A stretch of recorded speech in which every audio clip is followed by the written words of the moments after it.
Le dieu des montagnes et le dieu de la mer.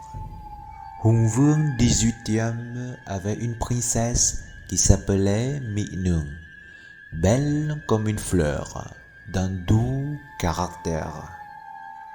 Le roi l'aimait beaucoup et voulait choisir pour elle un beau mari. Des jeunes venaient pour demander la main de la princesse. Il y en avait un qui habitait le mont Tanvin, doté d'un pouvoir magique. S'il levait la main vers l'ouest, là s'élevait une chaîne de montagnes. On le nommait Dieu de montagne. Un autre, habitant de la mer, n'était pas moins talentueux. Quand il appelle le vent se lève. Quand il crie à la pluie survit. On le nommait Dieu de la mer. L'un était l'empereur de régions montagneuses et l'autre était monarque des étendues marins.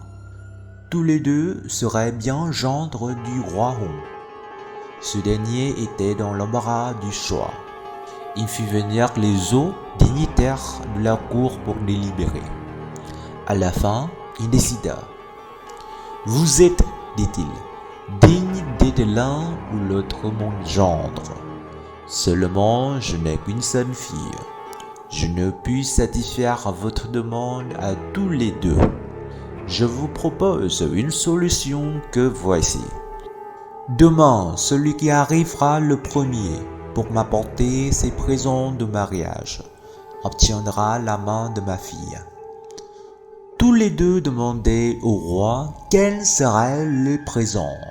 « Il me faut, leur répondit-il, 100 jarres de riz gluant, 100 paires de râteaux de riz gluant, et puis une paire d'éléphants à 9 paires de défense, une paire de coqs à 9 paires d'échos, une paire de chevaux de couleur rose à 9 nuances. » Le lendemain, de bonne heure, le dieu de montagne se présenta avec les présents exigés et obtint d'emmener Mỹ Nương dans la jungle.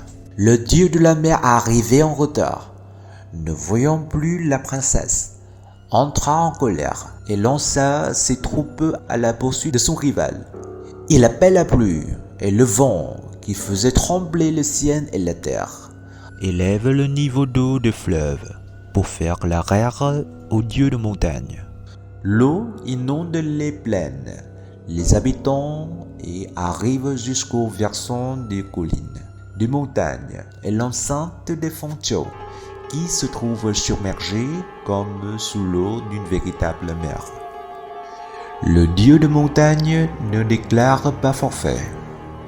Comme par miracle, il amoncelle des collines et les montagnes en un rempart de terre pour arrêter l'eau. Plus l'eau monte, plus la terre des collines et des montagnes s'élève. La lutte durait plusieurs mois. Enfin, le dieu de montagne, tenant bon, le dieu de la mer à qui la force manquait, se résigna à se replier.